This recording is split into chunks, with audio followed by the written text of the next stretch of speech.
name the stadium of Drive Pink. Obviously, with the color scheme, it's tied, but more importantly, it's about values. It's about being able to bring attention to a cause, to something that's important, that's going to change lives.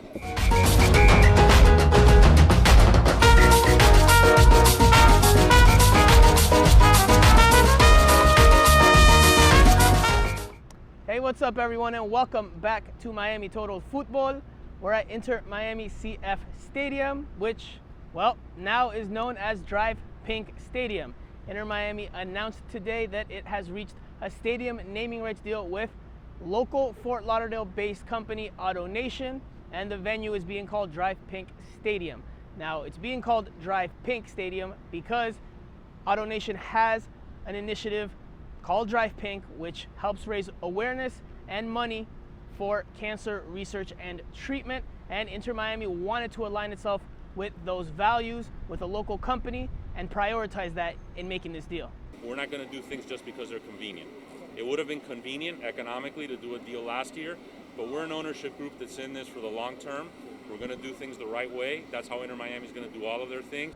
Now, as part of the deal, Inter Miami got a jersey sponsor, but not for the game day jerseys.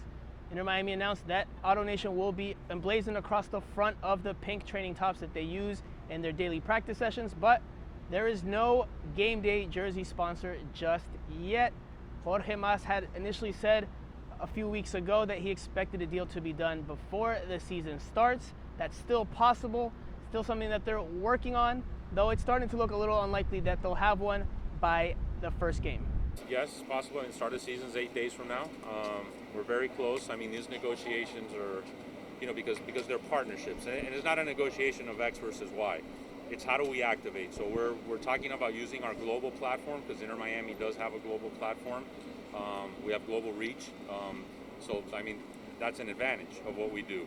And it doesn't necessarily complicate it. It just makes it that it gives us more opportunity to activate, and that's what we're looking at. But of course, aligning with Autonation and reaching a deal with them to be the stadium sponsor and the training top sponsor is a bit of a change of pace from what Inter Miami was reportedly going to do about a year ago. The Sun had reported last year that Inter Miami was close to coming to a very big deal with Qatar Airways for both the stadium naming rights deal and a jersey sponsor, but that had a lot of backlash. It faced a lot of backlash from the local public, and the deal never was made official. Inter Miami looks to have learned some lessons from that experience and went with something local, something with a good initiative behind it, and something that maybe aligns more with the values that they want to share with the South Florida public. last year there was a lot of hospitality-based entities. We're looking at jersey sponsorships, airlines, cruise lines, in those areas. But we want to make an impact. We're going to make a positive impact. Again, we're trying to curate our sponsorships and what we're doing. Now, there were other news and nuggets that came out of today's availability with team co-owner Jorge Mas, and one of them was that Inter Miami is still in the process of trying to find a solution to its 4 DPs dilemma. Now, the team has 4 designated players on the roster. It has to get down to 3 by next week before the first game to be MLS roster compliant, and it remains a work in progress, although all eyes are on Matias Pellegrini in this case. We're working through our roster now in terms of obviously the things that we have to do with our DPs, and there's a youth transfer fund designation for younger players under 22, 23. When Mati was signed, he's almost 2 years ago now, it was anticipated at that time that he would be a youth transfer fund player, but Chris Henderson is going through obviously the machinations of our roster because we've not completed our roster build yet. Now, we were able to attend training today for about 30 minutes, and we did get to see the team before Sunday's last preseason game. Did see that there were some missing players. Breck Shea was not on the field today, neither was Patrick Segrist, and neither was George Acosta. 3 notable absences. Still no word as to why they weren't in practice today. Also, no sight of Enzo Zidane. Not sure if he's still on trial or if there's something else going on there. No official word yet.